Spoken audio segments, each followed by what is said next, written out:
أعوذ بالله من الشيطان الرجيم. بسم الله الرحمن الرحيم. إن الذين آمنوا والذين هادوا والنصارى والصابئين من آمن بالله واليوم الآخر وعمل صالحا فلهم أجرهم عند ربهم ولا خوف عليهم ولا هم يحزنون. صدق الله العظيم. اللهم صل وسلم على محمد النبي الأمي وعلى آله وسلم تسليما كثيرا كثيرا.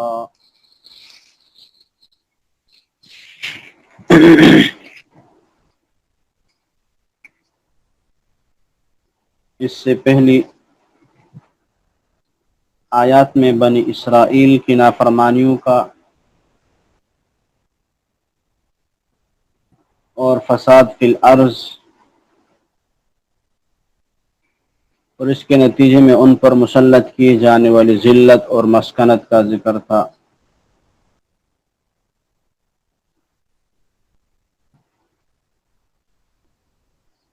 اس آیت کے بعد جو دوسری آیات ہیں ان میں بھی بنی اسرائیل کی ایک دوسرے کے بعد خرابیوں کا ذکر آ رہا ہے، لیکن یہ درمیان کی آیت اس میں اللہ تعالی نے وہ قانون بتلا دیا ہے، اس کے اندر اللہ جل جلالہ نے ایک اصول بتا دیا ہے۔ اس قانون اور اس اصول کی پابندی اختیار کر کے اس قانون اور اس اصول پر عمل کر کے انسان کو نجات حاصل ہو سکتی ہے،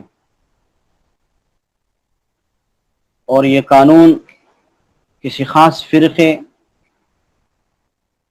کسی خاص گروہ کے لیے نجات کے لیے خاص نہیں ہے، نہ یہ اصول اور قانون کسی خاندان، کسی نسل یا کسی فرقے سے متعلق ہے۔ یہ ایک عام اصول اللہ جل جلالہ نے ذکر کر دیا ہے، اس اصول پر جو بھی عمل کرے گا وہ نجات پائے گا۔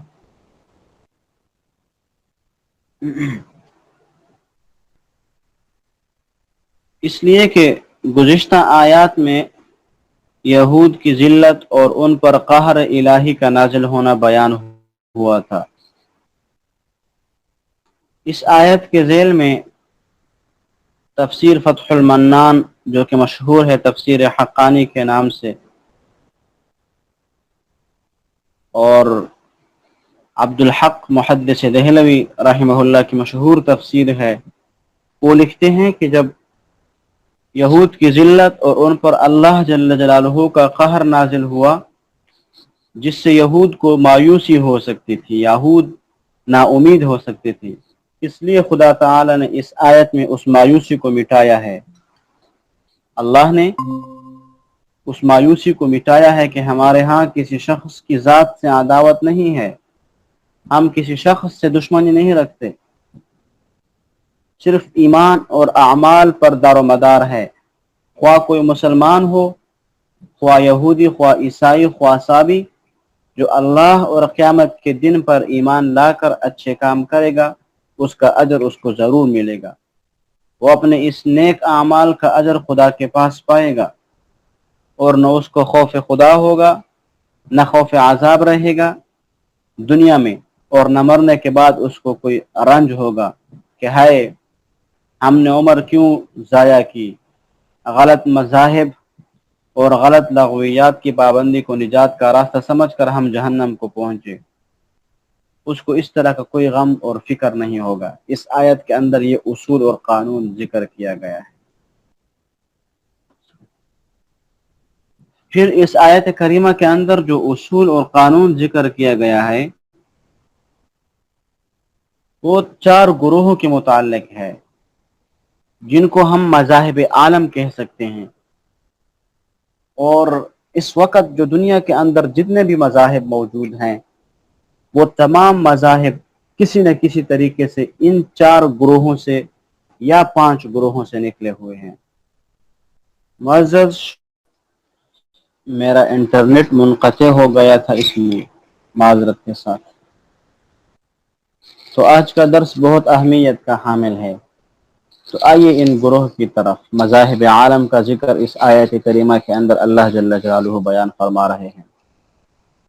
اس آیت میں اللہ تعالیٰ نے 4 گروہوں یعنی مؤمنین، سب سے پہلے مسلمانوں کا ذکر ہے، پھر اس کے بعد یہود کا ذکر ہے، پھر تیسرے نمبر پر نصارہ کا ذکر اللہ جل جلالہ نے اس آیت میں کیا ہے، اور چوتھے نمبر پر صابئین کا ذکر ہے، صابئین کا۔ اس آیت کریمہ میں اللہ جل جلالہ نے ان 4 مذاہب کا ذکر کیا ہے، لیکن سورۃ الحج جس کا درس آپ پچھلے سیمسٹرز میں پڑھ چکے ہیں، اس کے اندر 5ویں گروہ کا ذکر بھی ملتا ہے جو کہ مجوسی ہیں۔ ان الذین آمنوا والذین ہادوا والنصارى والمجوس والذین اشرکوا ان اللہ یفصل بینہم، اس آیت کریمہ کے اندر سورۃ الحج کی جو آیت ہے اس میں 5ویں گروہ مجوسیوں کا بھی ذکر آتا ہے۔ نزول قرآن کے وقت جو فرقے پائے جاتے تھے، جب قرآن مجید نازل ہوا اور اس وقت جو فرقے موجود تھے، ان میں مشرکین نمبر 1، یہود و نصارہ اور صابی ہیں، کیونکہ مومنین تو اس وقت تھے نہیں، مسلمان تو تھے نہیں، اسلام کی ابتدا تھی، تو مشرکین یہود، نصارہ اور صابی ہیں۔ حضرت مولانا شیخ الہند محمود الحسن دیوبندی رحمہ اللہ اپنی تفسیر میں لکھتے ہیں، جن کی تفسیر کا نام ہے قرآن مجید مترجم، صفحہ نمبر 13 پر، کہ یہود حضرت موسیٰ علیہ السلام کی امت کو کہتے ہیں۔ سوچ کیجئے گا، یہود کن کو کہتے ہیں؟ یہودیوں سے کون مراد ہیں اور یہ کس پیغمبر کی امت ہیں؟ یہودی حضرت موسیٰ علیہ السلام کی امت کو کہا جاتا ہے، اور ان کو یہودی کیوں کہا جاتا ہے آگے ذکر آ جائے گا، اور پیچھے ہم تھوڑا بہت پڑھ بھی چکے ہیں۔ یہ سب سے پہلے باطل مذہب کا ذکر آ چکا ہے معزز سامعین۔ سب سے پہلے باطل مذہب جس کا آغاز کہاں سے ہوتا ہے، کس پیغمبر کی امت کو کہتے ہیں؟ جس کا آغاز حضرت موسیٰ علیہ السلام کے دور سے ہوتا ہے، اس کو کہتے ہیں یہودی، جو حضرت موسیٰ علیہ السلام کی امت ہیں۔ دوسرے نمبر پر ہے نصارہ، یہ حضرت عیسیٰ علیہ السلام کی امت کو کہتے ہیں۔ اور تیسرا فرقہ جو صابی ہیں، یہ کون سا فرقہ ہے؟ صابی ایک ایسا فرقہ ہے جس نے مختلف دینوں سے بعض ایسی چیزوں کو اختیار کر لیا جنہیں وہ اچھا سمجھتے تھے۔ کچھ باتیں اسلام سے لے لی، کچھ باتیں عیسائیت سے لے لی، کچھ باتیں یہودیت سے لے لی۔ ان کو جس مذہب کے اندر جو بات اچھی لگی اسی کو جو ہے وہ حاصل کر لیا۔ نہ اس کا ذکر شمار مسلمانوں میں ہوتا ہے، نہ اس کا شمار یہودیوں میں ہوتا ہے، اور نہ اس کا شمار عیسائیوں میں یعنی نصارہ میں ہوتا ہے۔ اس نے کیا کیا؟ مختلف دینوں سے ایسی چیزیں اختیار کر لی جنہیں وہ اچھا سمجھتا تھا۔ اب وہ کون سی چیزیں تھیں جن کے میں مختصر ذکر آپ کے سامنے کر دیتا ہوں۔ اس فرقے کے جو پیروکار ہیں وہ حضرت ابراہیم علیہ السلام کو مانتے ہیں، اور دوسرے نمبر پر یہ لوگ فرشتوں کی پرستش کرتے ہیں، عبادت کرتے ہیں۔ یہ زبور پڑھتے ہیں جو داؤد علیہ السلام پر نازل ہوئی تھی کتاب، اور مسلمانوں کی طرح کعبے کی طرف منہ کر کے نماز ادا کرتے ہیں۔ اور اس کے علاوہ یہ لوگ بہت ساری جائز باتوں میں اختلاف بھی کرتے ہیں۔ تو اس فرقے کی جو بنیاد ہے وہ کیا ہے؟ وہ یہ ہے کہ اس نے ایک دین سے ایک چیز لی، دوسرے دن سے دوسری چیز لی، تیسرے دن سے تیسری چیز لی، اور ایک فرقہ بن گیا جس کو صابی کہتے ہیں۔ اس آیت میں جن مذاہب کا ذکر اللہ تعالیٰ نے کیا ہے ان میں سب سے سرفہرست اہل ایمان ہیں، ایمان والے ہیں۔ تو اس آیت کے اندر ارشاد ہوتا ہے کہ ان الذین آمنوا، بے شک وہ لوگ جو ایمان لائے یعنی مسلمان ہوئے۔ صرف آمنو کے ساتھ، لفظ آمنو میں وہ تمام لوگ آ جاتے ہیں جو بظاہر ایمان لے آئے، اور ان میں منافقین بھی شامل ہیں، کیونکہ بظاہر تو بھی کلمہ پڑھتے تھے، مسلمانوں کے ساتھ نمازیں بھی ادا کرتے تھے منافق، نبی علیہ السلام کے مجلس میں بیٹھتے تھے اور پھر آپ کی اطاعت کا دعویٰ بھی کرتے تھے، مگر حقیقت یہ ہے کہ یہ لوگ یہ ہے کہ ایسے لوگ آمنو کے فہرست میں داخل نہیں ہو سکتے۔ یہاں آمنو سے مراد وہ اہل ایمان ہیں جو صحیح معنوں میں اللہ تعالیٰ پر، اس کے رسولوں پر، اس کی کتابوں پر اور آخرت کے دن پر ایمان رکھتے ہیں۔ اس خطاب کی مصداق میں ایسے ہی لوگ ہیں۔ محض زبانی دعوے ایمان سے نجات ممکن نہیں ہے کہ زبان پر دعوی ایمان کرے اور نجات پا جائے، یہ ممکن نہیں ہے، لیکن ظاہراً جو آمنو ہے تو اس کے اندر منافقین بھی آتے ہیں، کیونکہ ظاہراً تو وہ بھی خود کو مومن کہتے تھے۔ سب سے پہلا گروہ جس کا ذکر آمنو کے ساتھ ہوا۔ دوسرا گروہ ہادو ہے، یہود ہیں۔ والذین ہادو، وہ لوگ جو یہودی ہوئے ہیں۔ ہادو کا معنی کیا ہوگا؟ وہ لوگ جو یہودی ہوئے ہیں۔ تو یہاں پر اللہ نے یہ نہیں فرمایا کہ جو یہودی، یہاں پر مطلقاً یہودی نہیں فرمایا کہ جو یہودی ہیں، بلکہ فرمایا جو یہودی ہوئے ہیں۔ اچھا، اس کے اندر فرق کیا ہے؟ یہودی ہیں اور یہودی ہوئے ہیں، ان دونوں جملے میں فرق کیا ہے؟ اس میں امتیاز یہ ہے کہ یہود ایک نسلی مذہب ہے، ایک نسل کا مذہب ہے، یہ کوئی تبلیغی مذہب نہیں ہے جو تبلیغ کے ذریعے پھیلا ہو۔ یہودی وہ ہیں جو نسلی قومی طور پر بنی اسرائیل ہیں، اور یہودی ہونے سے مراد وہ لوگ بھی ہیں جو اگرچہ نسلی طور پر یہودی نہیں ہیں مگر انہوں نے یہودی مذہب قبول کیا ہے۔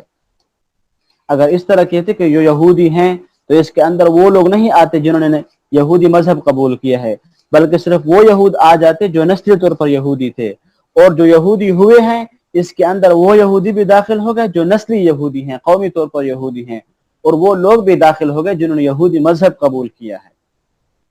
اور یہ کیوں کہا ہے کہ جو لوگ یہودی ہوئے ہیں؟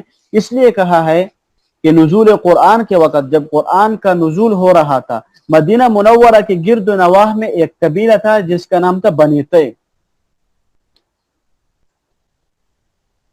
اور یہ قبیلہ حضرت عیسیٰ علیہ السلام کے دور میں یا اس سے پہلے جب بڑے بڑے حوادثات پیش آئے تو یہ لوگ اپنے وطنوں سے ہجرت کر کے یہاں آباد ہو گئے، مدینہ منورہ کے ارد گرد آباد ہو گئے۔ یہاں پر ان کے قلعے اور آبادیاں تھیں۔ یہ لوگ صاحب علم کہلاتے تھے کہ ان کے پاس علم تھا۔ یہ لوگ اصلی یہودی تھے۔ کون تھے؟ اصلی یہودی یہی لوگ تھے، مگر بعض لوگ ایسے بھی تھے جو اصلاً عربی نسل تھے مگر یہودیوں سے متاثر ہو کر اس مذہب میں داخل ہو گئے۔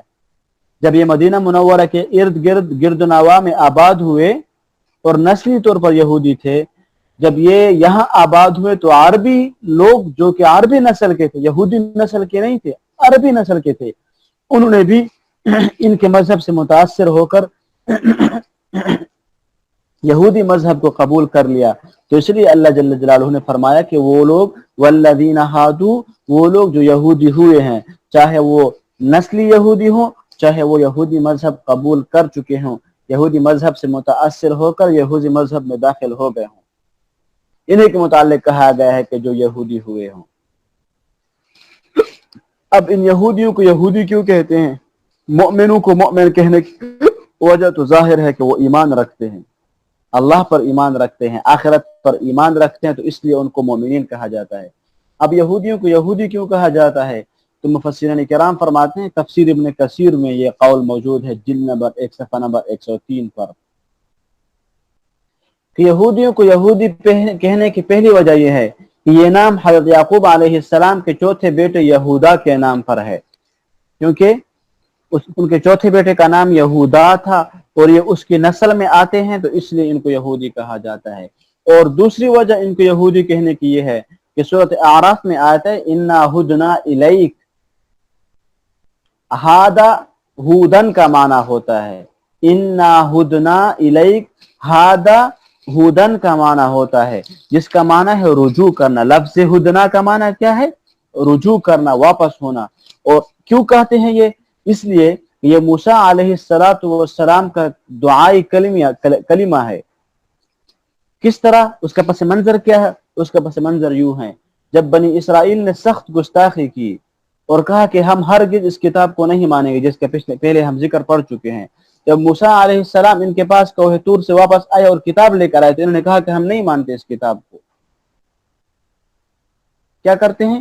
ہم اس کتاب کو نہیں مانتے، اور سخت گستاخی کی اور کہا کہ ہم اس کتاب کو اس وقت مانیں گے جب اللہ جل جلالہ ہم کلام ہو کر اس کتاب کی تصدیق نہ کرے۔ اللہ ہم سے باتیں کرے گا اور اس کتاب کی تصدیق کرے گا کہ جو موسیٰ علیہ السلام کے پاس تورات موجود ہے، یہ میری کتاب ہے، اس کے بعد ہم اس کو مانیں گے۔ موسیٰ علیہ السلام اس قوم کے 70 آدمیوں کو ساتھ لے کر کوہ طور پر چلے گئے۔ وہاں اللہ تعالیٰ نے مطالبہ پورا کر دیا۔ اللہ تعالیٰ نے ان سے ہم کلام ہو کر فرمایا کہ یہ میری کتاب ہے، مگر پھر بھی یہ لوگ ایمان نہ لائے۔ تو اللہ تعالیٰ کا قہر بجلی کی صورت میں نازل ہوا، جس کا ہم پیچھے تفصیلاً پڑھ چکے ہیں، اور وہ 70 آدمی ہلاک ہو گئے۔ موسیٰ علیہ السلام سخت خفا ہوئے، ناراض ہوئے، رنجیدہ ہوئے کہ مولا کریم میں قوم کو جا کر کیا بتاؤں گا؟ وہ کہیں گے کہ ہمارے آدمی وہاں لے جا کر مروا دیے۔ اس وقت موسیٰ علیہ السلام نے نہایت عاجزی کے ساتھ دعا کی اور عرض کیا تھا، انا ہدنا الیک، اے مولا ہم تیری طرف رجوع کرتے ہیں۔ چنانچہ اللہ تعالیٰ نے انہیں معاف فرما دیا، تو اس لیے یہودیوں کو کیا کہنے لگا؟ یہود کہنے لگا، کیونکہ اللہ جل جلالہ نے ان کو معاف فرما دیا تھا۔ ہدنا کا معنی ہے معاف کرنا، رجوع کرنا، تو وہاں سے جو ہے ان کا نام یہودی پڑ گیا۔ دوسری وجہ جو ہے یہودیوں کو یہودی کہنے کی یہ ہے، یہودیوں کو یہود کا لقب اس ہدنا کے مادے سے دیا گیا ہے، جو موسیٰ علیہ السلام نے دعا کے کلمے کے طور پر اللہ سے عرض کیا تھا کہ انا ہدنا الیک، ہم آپ کی طرف رجوع کرتے ہیں۔ اللہ نے معاف فرما کر ان 70 آدمیوں کو دوبارہ زندہ کر دیا تھا۔ اس کے بعد ان یہودیوں کو جو ہے وہ یہودی کہا گیا، جو کہ انا ہدنا اس آیت کے دعائی کلمے سے نکلا ہے۔ یہ اس گروہ کی وجہ تسمیہ ہو گئی۔ میں نے 2 باتیں یہودی کے متعلق عرض کر دی شرکائے درس۔ پہلی بات کہ یہودی موسیٰ علیہ السلام کی امت کو کہا جاتا ہے۔ دوسری بات یہودیوں کے متعلق یہ ہے کہ یہودیوں کو یہودی کیوں کہا جاتا ہے، ان کی وجہ تسمیہ۔ میں نے اس میں 2 اقوال آپ کے سامنے ذکر کیے۔ تیسرے نمبر پر یہودیوں کے عقائد کیا ہیں اور ان کی تعداد جو ہے وہ کیا ہے، یہودیوں کی تعداد جو ہے وہ دنیا میں کتنی ہے۔ میں آپ کے سامنے ایک مفسر کی تحقیق اور سروے رکھوں گا، جو کہ تقریباً آج سے کوئی 10 15 20 سال پہلے کا جو ہے وہ سروے ہے۔ اس سروے کے مطابق جو یہودی اس وقت موجود تھے ان کی تعداد تقریباً 2 کروڑ کے لگ بھگ تھی۔ آج سے 15 20 سال کے سروے کے مطابق جو دنیا کے اندر یہودیوں کی تعداد تھی وہ کیا تھی؟ تقریباً وہ کوئی 2 کروڑ کے لگ بھگ تھی۔ یہ بھی بہت کم۔ یہودی آج پوری دنیا پر راج کرتے ہیں اور کہتے ہیں کہ ہم خود کو بڑی قوم مانتے ہیں، دراصل ان کی تعداد نصارہ سے کم ہے۔ 15 20 سال سے پہلے جو سروے ہوا تھا اس وقت نصارہ کی جو تعداد تھی وہ کم و بیش 2 ارب تعداد تھی ان کی، اور یہودیوں کی تعداد 2 کروڑ تھی۔ لیکن یہودی کیوں راج کرتے ہیں؟ میں نے آپ کو بتایا تھا، حوالے کے طور پر سورۃ آل عمران کی آیت ذکر کر دی تھی، جو ایک اعتراض کی شکل میں تھی کہ یہودی کہتے ہیں کہ قرآن نے کہا یہودی کبھی حکومت نہیں کر سکتے، ہم نے پوری دنیا پر حکومت کر دی، دیکھو قرآن کا دعویٰ معاذ اللہ غلط ثابت ہو گیا۔ میں نے کہا تھا کہ قرآن کا دعویٰ غلط ثابت نہیں ہوا، اللہ جل جلالہ نے ان کی اقتدار اور حکومت کو 2 شرطوں کے ساتھ ذکر فرمایا۔ ایک شرط یہ تھی کہ جب یہ لوگ اللہ کی رسی کو مضبوطی سے پکڑ لیں گے تو یہ کیا کریں گے؟ ان کو ذلت نہیں ملے گی، یہ عزت مند ہوں گے۔ دوسری شرط یہ، اگر یہ اللہ کی رسی کو مضبوطی سے نہیں پکڑیں گے تو پھر یہ لوگوں کی خوشامد کریں گے، لوگوں کی رسیوں کو پکڑ کر اقتدار کریں گے۔ اور میں نے کہا تھا کہ اگر آج یہودی امریکہ کی خوشامدی چھوڑ دے تو 2 منٹ میں ان کی حکومت ختم ہو جائے گی۔ یہ حکومت تو دنیا پر کر رہے ہیں لیکن لوگوں کی رسیوں کو پکڑ کر لوگوں کے ساتھ چمٹ کر دنیا پر راج کر رہے ہیں، کبھی ایک ملک کی چاپلوسی، کبھی دوسرے ملک کی چاپلوسی، یہ اسی طریقے سے دنیا پر راج کر رہے ہیں۔ تعداد ان کی 2 کروڑ ہے، پوری دنیا پر یہ کیوں راج کرتے ہیں؟ کیونکہ لوگوں کی چاپلوسی کرتے ہیں، جو کہ قرآن کی شرط ہے۔ اگر یہ دنیا پر راج کریں گے تو لوگوں کی چاپلوسیاں کر کے کریں گے، کبھی امریکہ کی، کبھی جاپان کی، کبھی اٹلی کی، کبھی جرمنی کی، کبھی فرانس کی، کبھی برطانیہ کی۔ ان کی جو بڑی تعداد ہے، خاصی تعداد ہے، چاپلوسی کرنے والے 3 ملک ہیں جو آج کل کے دور میں یہ چاپلوسی کرتے ہیں، امریکہ، برطانیہ اور فرانس۔ اگر آج یہ امریکہ، برطانیہ، فرانس ان کی حمایت چھوڑ دے تو یہودیوں کی اینڈ سے اینڈ بچ جائے گی۔ بہرحال جو سروے میں نے آپ کے سامنے ذکر کیا، اس وقت ان کی تعداد 2 کروڑ تھی، اور ان کے غالب ہونے کی جو وجہ تھی وہ یہ تھی کہ چاپلوسی کرتے ہیں، اور نصارہ کی جو کم و بیش تعداد تھی وہ 2 ارب تھی۔ اب ان کے عقائد کیا ہیں؟ یہودی اپنے آپ کو حضرت موسیٰ علیہ السلام کی شریعت کا کاربند سمجھتے ہیں، اب بھی ہم موسیٰ علیہ السلام کی شریعت کو مانتے ہیں، لیکن حقیقت بھی ایسی نہیں ہے، موسیٰ علیہ السلام کی شریعت کو بھی نہیں مانتے۔ ابتدائی زمانے میں ہی بہت سی خرابیاں ان یہودیوں کے اندر پیدا ہو گئی تھی۔ سب سے پہلی سرکشی یہ تھی کہ یہود کیا تھے؟ یہ سرکش تھے، سرکش، یہ عادی مجرم بن گئے تھے، جرم کرنا ان لوگوں کی عادت بن گئی تھی۔ آپ کو اندازہ ہو چکا ہوگا، ہم جب سے یہودیوں اور بنی اسرائیل کے درس کو بنی اسرائیل کے متعلق ہم نے آیات شروع کی ہیں 3 رکوع سے 4 رکوع سے، آپ ان کی بری عادت پڑھ رہے ہیں۔ کیا تھی یہ؟ سب سے بری عادت ان کی یہ تھی کہ سرکش تھے، اللہ جل جلالہ کی سرکشی کرتے تھے، اللہ کے احکامات کو نہیں مانتے تھے۔ موسیٰ علیہ السلام کو کتنا ان لوگوں نے ستایا، ہم پیچھے پڑھ چکے ہیں اور آگے بھی پڑھیں گے، اور آپ کہیں پڑھ بھی چکے ہوں گے پچھلے سیمسٹر میں، باقی سورتوں میں، سورۃ الاعراف میں تو ہم پڑھیں گے، آپ سورۃ طٰہٰ میں پڑھ چکے ہوں گے، تفصیل کے ساتھ پڑھ چکے ہوں گے۔ تو یہ عادی مجرم بن گئے تھے، عصیان، نافرمانی کرنا ان کی فطرت میں داخل ہو گیا تھا۔ یہ لوگ حقوق العباد کو ضائع کرنے لگے تھے، حتیٰ کہ انبیاء علیہ السلام کو قتل کیا گیا، ہم کل آیت میں پڑھ چکے ہیں۔ یہ لوگ اپنے آباء و اجداد کے برے کاموں پر کیا کرتے تھے؟ نادم اور خفا ہونے کے بجائے ان پر فخر کرتے تھے کہ وہ بہت اچھا کام کرتے تھے۔ ان کے عقائد، اعمال اور اخلاق میں بے شمار برائیاں پیدا ہو چکی تھی اور آج تک موجود ہیں۔ اچھا، تو ان کا ایک عقیدہ یہ ہے کہ وہ اللہ تعالیٰ کی جسمانی صورت کے معتقد ہیں، کہ اللہ جل جلالہ معاذ اللہ ایک جسمانی صورت رکھے کی صورت۔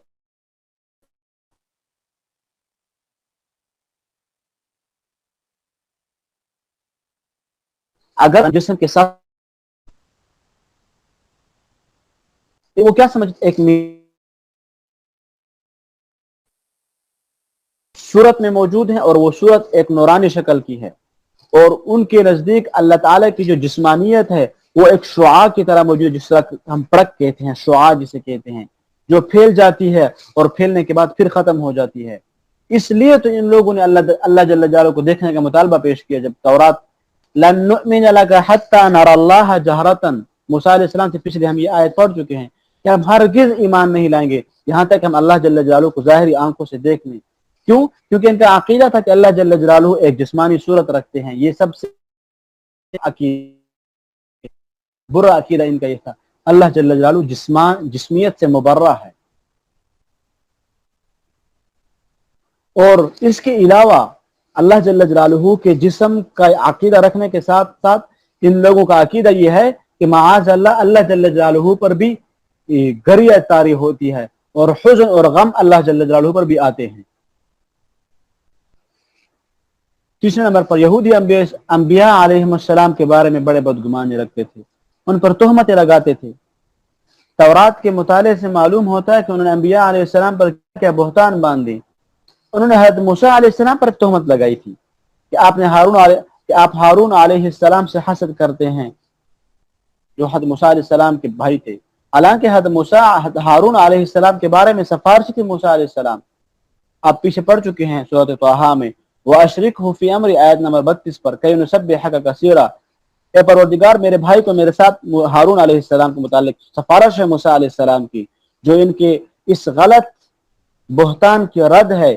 یہ کہتے ہیں کہ موسیٰ علیہ السلام حضرت ہارون سے حسد کرتے تھے، قرآن نے ان کی اس بہتان کے رد ذکر کی ہے سورۃ طٰہٰ میں، کہ حضرت موسیٰ علیہ السلام نے اللہ جل جلالہ سے کہا کہ اے مولا کریم، آیت نمبر 32 میں، کہ میرے بھائی کو میرے ساتھ تبلیغ میں شریک فرما۔ آپ نے یہی دعا کی تھی کہ هو افصح منی لسانا، کہ وہ مجھ سے زبان میں زیادہ فصیح ہیں۔ اے اللہ، میری زبان میں لکنت ہے، ارد ان یصدقنی، اسے میرا معاون بنا دے جو میری تصدیق کرے، اور کہیں فرمایا کہ اسے میرا وزیر بنا دے، اور ہم مل کر تیرے دین کی تبلیغ کریں گے۔ اللہ تعالیٰ نے فرمایا اوتیت سؤلک یا موسیٰ، اے موسیٰ تیرا سوال پورا کر دیا گیا ہے۔ اس آیت کے اندر کیا ہے؟ ہارون علیہ السلام کی سفارش موجود ہے اللہ جل جلالہ کے سامنے۔ حضرت ہارون علیہ السلام کی سفارش موسیٰ علیہ السلام کر رہے ہیں۔ یہودیوں کا جو عقیدہ ہے حسد کا، وہ اس سے غلط ثابت ہو رہا ہے۔ اگر ہارون علیہ السلام سے حسد ہوتا موسیٰ علیہ السلام کو، تو پھر اللہ کے سامنے اس کی سفارش پیش کرتے؟ ہرگز نہ پیش کرتے۔ مگر یہ یہودی بدبخت کہتے ہیں کہ موسیٰ علیہ السلام نے ہارون علیہ السلام کو قتل کر دیا تھا، نعوذ باللہ۔ یہودیوں میں بعض ایسے بھی ہیں جو حضرت ابراہیم علیہ السلام کو نبی نہیں مانتے، یہ بھی ان کا عقیدہ ہے۔ اور کیا کہتے ہیں؟ ولی مانتے ہیں کہ ابراہیم علیہ السلام اللہ جل جلالہ کے ایک ولی نیک بندہ تھے۔ اور ان کا پانچواں برا عقیدہ یہ ہے کہ یہ کہتے ہیں کہ نبی تو محض اللہ کا ایک ایلچی، جس کو ہم منشی کہتے ہیں پشتوں میں، اللہ کا ایک ایلچی اور منشی ہوتا ہے، اور جو ولی ہوتا ہے وہ نبی سے زیادہ بہتر ہوتا ہے، کہ ولی اللہ کے ساتھ زیادہ نزدیک ہوتا ہے، اس لیے ولی کا درجہ کہتے ہیں کہ نبی سے اونچا ہے۔ حالانکہ یہ عقیدہ بالکل باطل ہے، غلط عقیدہ ہے۔ پیغمبر سب سے زیادہ اللہ کے قریب ہوتا ہے، پیغمبر کے ایمان تک کسی ولی کا ایمان پہنچ ہی نہیں سکتا۔ اچھا، ان بدبختوں کا یہ بھی عقیدہ ہے کہ سونے کا جو بشرا خود ہارون علیہ السلام نے بنایا تھا، جس کا آپ سورۃ طٰہٰ میں ذکر پڑھ چکے ہیں کہ انہوں نے کیا کر دیا، بشرے کو معبود بنا دیا تھا۔ کہتے ہیں کہ یہ بشرا ہارون علیہ السلام نے بنایا تھا، نعوذ باللہ۔ اور انہوں نے بنانے کا مشورہ دیا تھا کہ آپ سونے کا بشرا بنا دیں۔ اسی طرح انہوں نے حضرت داؤد علیہ السلام پر یہ تہمت لگائی کہ انہوں نے اپنے کمانڈر ان چیف اوریا کو قتل کر دیا اور اس کی بیوی کو گھر میں رکھا، اعوذ باللہ۔ داؤد علیہ السلام کے بارے میں ان کا یہ عقیدہ ہے۔ آپ سوچیں کہ انبیاء علیہ السلام کے متعلق یہ کتنے برے بدگمان ہیں۔ موسیٰ علیہ السلام پر تہمت لگائی، ہارون علیہ السلام پر تہمت لگائی، ابراہیم علیہ السلام پر تہمت لگائی کہ یہ پیغمبر نہیں ہے، داؤد علیہ السلام پر تہمت لگائی کہ انہوں نے اپنے کمانڈر ان چیف اوریا کو قتل کر کے اس کی بیوی کو اپنے گھر رکھا۔ اچھا، حضرت سلیمان علیہ السلام کی طرف سحر کو منسوب کرتے ہیں کہ وہ ساحر تھے۔ جو اللہ تعالیٰ کے نبیوں کے بارے میں بہت بڑا جھوٹ ہے کہ سحر اللہ کا نبی نہیں کرتا۔ میری ان باتوں کا غرض یہ ہے کہ ان کے برے عقائد کا جو اجمالی خلاصہ ہے میں نے آپ کے سامنے رکھ دیا ہے۔ اور یہودی یہ بھی عقیدہ رکھتے ہیں کہ موسیٰ علیہ السلام کی جو شریعت ہے یہ دائمی شریعت ہے، یہ کبھی ختم نہ ہوگی، جو کبھی منسوخ نہیں ہوگی۔ یہ لوگ حضرت عیسیٰ علیہ السلام کے بھی منکر ہیں۔ حضرت عیسیٰ علیہ السلام دنیا میں تشریف لائے تو انہوں نے سخت مخالفت کی اور ان کو دجال تک نعوذ باللہ کہا۔ ان بدبختوں نے حضرت عیسیٰ علیہ السلام کے منہ پر نعوذ باللہ اپنی تھوکے ڈال دی تھی اور انہیں سولی پر لٹکانے کی کوشش کی۔ حضرت عیسیٰ علیہ السلام کی والدہ پر زنا کی تہمت لگائی، مریم علیہ السلام پر۔ بد اخلاقی، بد عقیدگی، ان کی بری خصلتوں کی تفصیلات قرآن پاک میں جا بجا موجود ہیں کہ یہ کتنی بری قوم ہے یہودی، جن میں سے بعض چیزیں تفاسیر میں ملتی ہیں اور بعض تاریخ کے اوراق میں محفوظ ہیں۔ ان کے عقائد کے متعلق بعض چیزیں قرآن مجید کی تفاسیر میں باقاعدہ ملتی ہیں۔ تو میں نے یہود کے متعلق، یہ یہود کا مختصر تعارف تھا، بہت مختصر تعارف تھا معزز شرکائے درس۔ سب سے پہلے آپ یاد رکھیے کہ یہودی موسیٰ علیہ السلام کی امت کو کہتے ہیں۔ دوسرے نمبر پر یہودیوں کو یہودی کیوں کہتے ہیں؟ اس لیے کہتے ہیں کہ یعقوب علیہ السلام کے چوتھے بیٹے یہودا ان کا نام تھا اور یہ اس کی نسل میں آتے ہیں، تو اس لیے ان کو یہودا کہتے ہیں۔ یا یہ کہ موسیٰ علیہ السلام نے جو اللہ سے دعا کی تھی کہ ہمیں معاف فرما، جس کا ذکر قرآن مجید میں ہدنا کے ساتھ ہوا ہے، تو یہ اس ہدنا کے مادے سے نکل کر یہودی بنے ہیں۔ تیسری بات میں نے یہ عرض کی کہ یہودیوں کے عقائد کیا ہیں۔ یہ تین باتیں میں نے یہودیوں کے متعلق آپ حضرات کے سامنے رکھی۔ اچھا، تو اس آیت کے اندر جو تیسرا گروہ ہے وہ ہے نصارہ کا۔ مؤمنین اور یہود کے بعد تذکرہ وہ یہود نصارہ کا ہوتا ہے کہ وَالنَّصَارَى اللہ پاک فرماتے ہیں، اور نصرانی جو اپنے آپ کو حضرت عیسیٰ علیہ السلام کی طرف منسوب کرتے ہیں۔ نصرانی کسے کہتے ہیں؟ یہ حضرت عیسیٰ علیہ السلام کی امت میں آتے ہیں اور خود کو حضرت عیسیٰ علیہ السلام کی طرف منسوب کرتے ہیں۔ اب نصارہ کو نصارہ کیوں کہتے ہیں؟ تو اس کی وجہ یہ ہے کہ نصارہ نصرانی کی جمع ہے اور نصرت کے معنی مدد کرنے کے ہوتے ہیں۔ نصارہ نصرانی کی جمع ہے جو کہ نصرت اور ہیلپ کے معنی میں استعمال ہوتا ہے۔ مفسرین کرام فرماتے ہیں تفسیر ابن کثیر اور تفسیر عزیز میں شیخ محدث جو مشہور ہیں عبد العزیز صاحب محدث دہلوی، تفسیر عزیز میں وہ فرماتے ہیں کہ جب یہودیوں نے حضرت عیسیٰ علیہ السلام کو اذیت اور تکلیف پہنچائی تو عیسیٰ علیہ السلام نے لوگوں کو مخاطب کر کے فرمایا من انصاری الی اللہ، جس کا ذکر آپ سورۃ الجمعہ میں پڑھ چکے ہیں پہلے سیمسٹر میں۔ من انصاری الی اللہ، اللہ تعالیٰ کے راستے میں کون میرا مددگار ثابت ہوگا؟ قال الحواریون نحن انصار اللہ، تو حواریوں نے کہا کہ ہم اللہ تعالیٰ کے راستے میں مدد کے لیے تیار ہیں۔ چنانچہ اس لفظ سے ان کو نصارہ کا نام دیا گیا کہ انہوں نے حضرت عیسیٰ علیہ السلام کے اللہ کے راستے میں مدد کی تھی، اور نصارہ نصرت سے ہے اور نصرت مدد کو کہتے ہیں، تو اس لیے ان کو نصرانی کہا جاتا ہے۔ یہ ایک وجہ ہے، یعنی نصرت کرنے والے، مدد کرنے والے۔ اور بعض دوسرے مفسرین کرام کی فرماتے ہیں جیسے کہ معالم التنزیل جلد نمبر 1 صفحہ نمبر 30 پر، اور علامہ جلال الدین سیوطی در منصور میں فرماتے ہیں جلد نمبر 1 صفحہ نمبر 75 پر کہ جس بستی میں حضرت عیسیٰ علیہ السلام رہتے تھے، شام کی جس بستی میں، ملک شام کی جس بستی میں حضرت عیسیٰ علیہ السلام رہتے تھے، اس بستی کا نام تھا ناصرہ۔ تو اسی بستی کی وجہ سے، جیسا کہ پشاور کے رہنے والوں کو پشاوری کہتے ہیں، مدینہ منورہ کے رہنے والوں کو مدنی کہتے ہیں، اور مکہ مکرمہ میں رہنے والوں کو مکی کہتے ہیں، جیسا کہ ہمارے پاکستان کے ایک مشہور محدث مدرس ہیں جن کا نام میرے ذہن سے نکل گیا ہے، مکی صاحب جن کو کہتے ہیں، اور مکہ مکرمہ میں درس دیتے ہیں، عبد الحفیظ مکی صاحب جن کا نام ہے، عبد الحفیظ مکی صاحب مکہ مکرمہ میں درس دیتے تھے، اس لیے ان کو مکی کہا گیا۔ تو یہ لوگ ناصرہ گاؤں میں رہتے تھے، بستی میں رہتے تھے، اس لیے ان کو نصرانی کہا گیا ہے۔ دو باتیں ہو گئی ان کے متعلق۔ پہلی بات یہ کہ یہ اپنے آپ کو عیسیٰ علیہ السلام کی طرف منسوب کرتے ہیں۔ دوسری بات یہ کہ ان کو نصرانی کیوں کہتے ہیں۔ تیسری بات، نصارہ کے عقائد باطلہ کیا ہیں۔ نصارہ بھی عجیب و غریب عقائد رکھتے تھے۔ عیسیٰ علیہ السلام کے متعلق ان کا عقیدہ بالکل بگڑ چکا تھا، اور آج کل کے مسیحی جو خود کو عیسائی یا نصرانی کہتے ہیں، یہ پولس نامی شخص کے بگاڑے ہوئے ہیں۔ یہ شخصیت مسیحیت کا مبلغ تھا، ان کی تبلیغ کرتا تھا، اس نے دین مسیحی کا بالکل حلیہ بگاڑ دیا۔ پولس نے بھی عیسائیت کو اس طرح خراب کیا جس طرح عمر بن لوحی نے دین ابراہیم کو بگاڑ دیا تھا۔ عرب قومیں تقریباً 2000 سال تک حضرت ابراہیم علیہ السلام اور حضرت اسماعیل علیہ السلام کے مذہب پر قائم رہے۔ اتنے عرصے تک یہ توحید پرست رہے، مگر حضور صلی اللہ علیہ وسلم کے بیان سے تقریباً 450 قبل اس شخص نے عربوں میں بت پرستی کا طریقہ ایجاد کر دیا۔ نتیجہ یہ ہوا کہ نزول قرآن کے وقت سارا عرب شرک میں غارق ہو چکا تھا، حتیٰ کہ خانہ کعبہ کے اندر بھی 360 بت رکھے تھے۔ وجہ کیا تھی؟ وجہ یہ تھی کہ اس شخص نے دین ابراہیمی کا حلیہ بگاڑ دیا تھا۔ پولس نے مسیحیت کے ساتھ بھی ایسا ہی سلوک کیا۔ عیسیٰ علیہ السلام کو خدا کا بندہ اور رسول ماننے والے لوگ آہستہ آہستہ ختم ہو گئے، اور تثلیث کا مسئلہ ان میں رواج پا گیا۔ آگے سورۃ مائدہ میں آ رہا ہے کہ انہوں نے ان اللہ ثالث ثلاثہ کا عقیدہ بنا لیا، اور اسی طرح گمراہی میں مبتلا ہو گئے۔ اس وقت انہوں نے 4 گروہ بنا لیے۔ عیسائیوں کی آپ کو مختصر تاریخ بتا رہا ہوں۔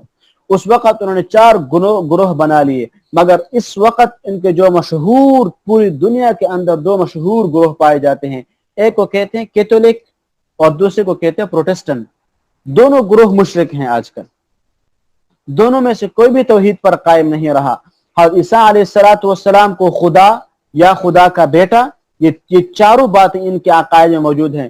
یا اس کو خدا مانتے ہیں کہ عیسیٰ علیہ السلام خدا ہے، دوسرے نمبر پر یا اللہ جل جلالہ کا بیٹا مانتے ہیں، حالانکہ اللہ کا کوئی بیٹا نہیں، لم یلد ولم یولد، نہ اللہ جل جلالہ کو کسی نے جنا ہے، نہ اللہ نے کسی کو جنا ہے، خدا کا بیٹا مانتے ہیں۔ تیسرا عقیدہ یہ ہے کہ اللہ کو اللہ کا بیٹا مانتے ہیں، یہ اللہ کا بیٹا ہے۔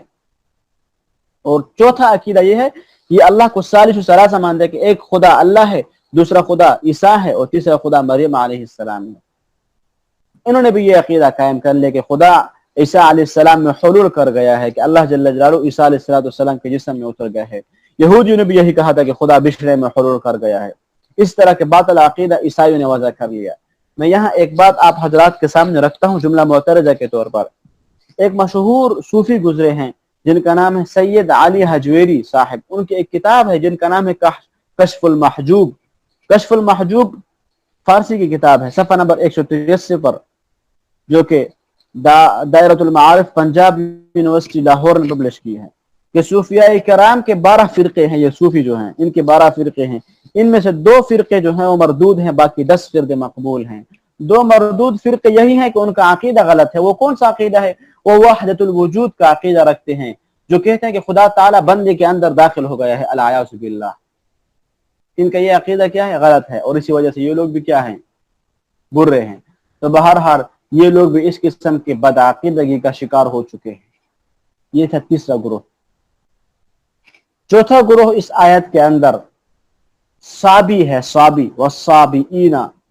مفسرین کرام فرماتے ہیں، عبدالعزیز محدث دہلوی فرماتے ہیں، شاہ عبدالعزیز محدث دہلوی، تفسیر عزیز فارسی، صفحہ نمبر 1، پارہ نمبر 1، صفحہ نمبر 269 پر، 269 پر، کہ صابی کا جو عام فہم معنی ہے، لفظ صابی کا جو معنی ہے بے دین۔ صابی کا معنی کیا ہے؟ بے دین، یعنی اگر کوئی ایک شخص دین کو چھوڑ کر دوسرے دین میں داخل ہو جائے تو اسے صابی کہتے ہیں، بے دین ہو جائے۔ اسی بنا پر عرب کے مشرکین حضور صلی اللہ علیہ وسلم کو صابی کہتے تھے، کہ یعنی انہوں نے اپنا پرانا دین چھوڑ دیا، نیا دین اختیار کر لیا ہے۔ آپ صلی اللہ علیہ وسلم کیا کہتے؟ صابی کہتے تھے۔ اور صابی کا معنی کیا ہے؟ بے دین، ایک دین کو چھوڑ کر دوسرے دین میں داخل ہو جانا۔ تاہم اس مقام پر جس صابی فرقے کا ذکر ہے، مفسرین اکرام اس کی بہت تفصیل بیان کی ہے۔ شاہ عبدالعزیز محدث دہلوی فرماتے ہیں کہ اس فرقے کے پیروکاروں کا عقیدہ ہے کہ نیک بختی اور سعادت حاصل کرنے کے لیے انسان کسی نبی کا محتاج نہیں ہوتا۔ صابی کا عقیدہ کیا ہے؟ وہ کہتے ہیں کہ انسان کو نیک بخت اور سعادت مند بننے کے لیے کسی نبی کا محتاج نہیں ہے، بلکہ اگر وہ روحانیات اور فرشتوں کے ساتھ رابطہ قائم کر لے تو اس کے لیے یہی کافی ہے۔ انہیں سے فیض حاصل ہو سکتا ہے، فرشتوں سے۔ یہ لوگ مختلف قسم کے ہیکل بناتے ہیں، ہیکل، مثلا آفتاب، ماہتاب، ستاروں اور ملائکوں کے نام کے ہیکل بناتے ہیں۔ اور جس طرح ہم لوگ قبلے کی طرف منہ کر کے سجدہ کرتے ہیں، یہ لوگ ستاروں کو مسجود بناتے ہیں، ستاروں کی طرف سجدہ کرتے ہیں اور انہیں قبلہ تصور کرتے ہیں۔ اور صابیوں کے عقائد یہ ہیں۔ اس فرقے کے متعلق یہ بھی لکھا گیا ہے کہ یہ 3 نمازیں پڑھتے ہیں، اور اس زمانے میں صابیوں کے جانشین پرویزی اور چکڑالوی ہیں۔ چکڑالوی بھی 3 نمازوں کے قائل ہیں۔ ان کے بعض لوگ 2 نمازیں پڑھتے ہیں اور بعض لوگ صرف 1 نماز پڑھتے ہیں۔ یہ سب گمراہ فرقے ہیں۔ اسی طرح پرویز کا عقیدہ یہ ہے کہ موجودہ نماز کی کوئی حقیقت نہیں ہے، صحیح نماز وہ ہوگی جو حکومت مقرر کرے گی۔ اگر حکومت ایک نماز مقرر کرے تو وہ نماز ہوگی، جو مسلمان نماز پڑھتے ہیں یہ نماز نہیں ہے۔ اور ان کا عقیدہ ہے کہ مردے کو کوئی شخص ہاتھ لگائے تو اس کے لیے غسل ضروری ہو جاتا ہے۔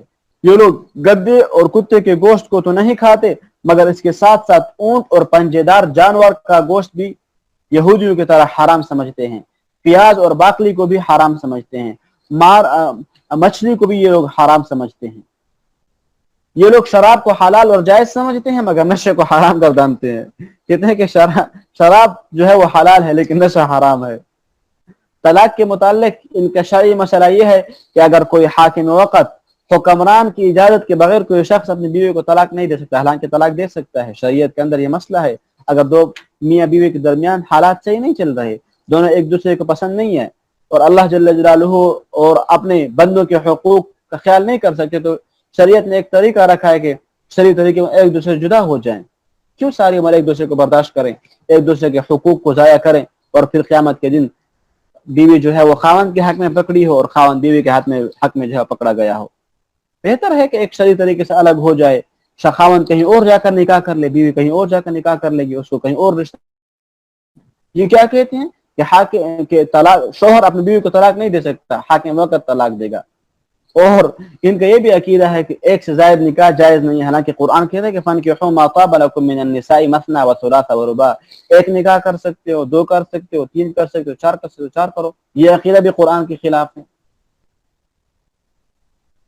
شاہ عبد العزیز نے صحابیوں کے مختلف ہیکلوں کی شکل و صورت کا بھی تذکرہ کیا ہے۔ مثلا وہ فرماتے ہیں کہ یہ لوگ علت اولا کے فرسٹ کیسو یعنی تخلیق پر بھی ہیکل بناتے ہیں۔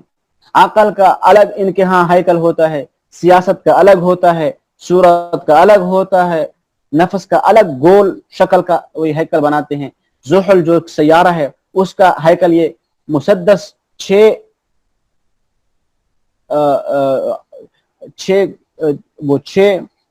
کونج والے کی طرح جو ہے یہ شکل بناتے ہیں، اور مشتری کا ہیکل یہ مثلث 3 کونج والا کا بناتے ہیں، اور آفتاب کا ہیکل جو شمس ہے، دھوپ ہے، اس کا ہیکل مربع شکل کا ہوتا ہے، اور مہتاب کا ہیکل مسمن شکل کا یہ بناتے ہیں۔ یہ لوگ قیامت کا بالکل انکار کرتے ہیں۔ اس کے بجائے ان کا عقیدہ یہ ہے کہ 36,425 سال کا ایک دور ہوتا ہے، جب ایک دور ختم ہو جاتا ہے تو پھر ہر روح والی چیز جو ہے وہ ختم ہو جاتی ہے، اور ہر ذی روح کا ایک ایک جوڑ پیدا ہو جاتا ہے۔ مثلا انسان، چرندے اور پرندے، کیڑے مکوڑے وغیرہ، ہر ایک کا ایک ایک جوڑ پیدا ہوتا ہے جس سے آئندہ نسل چلتی ہے۔ ان کا عقیدہ ہے کہ موجودہ دور جب تک موجود ہے یہ سلسلہ اسی طرح چلتا رہے گا، اس کے بعد یہ تناسخ کی شکل میں تبدیل ہو جائے گا، پھر دوسرا دور شروع ہو جائے گا۔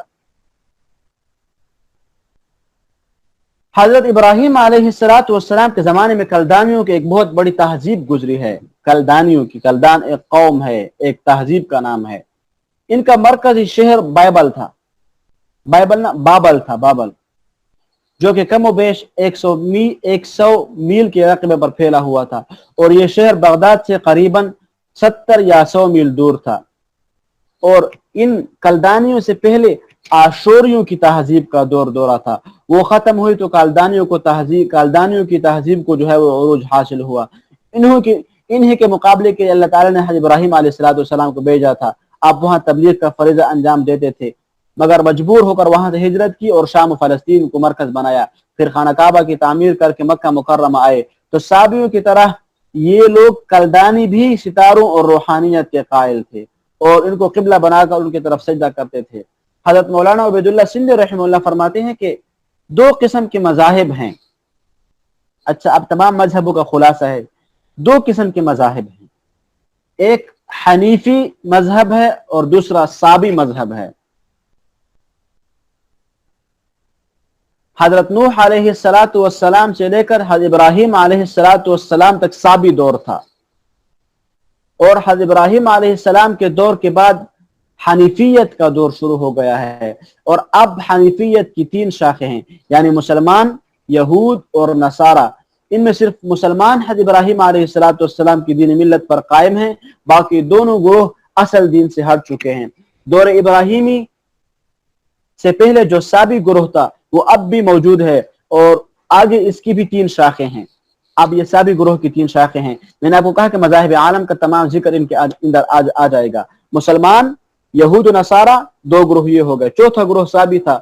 اب صابی کے اندر دوسرے گروہ کس طرح آتے ہیں؟ وہ اس طرح آتے ہیں کہ صابی گروہ کی 3 شاخیں ہیں، یعنی مجوس جس کو آتش پرست کہتے ہیں، اور برہمن اور بدھ۔ مجوس، برہمن اور بدھ۔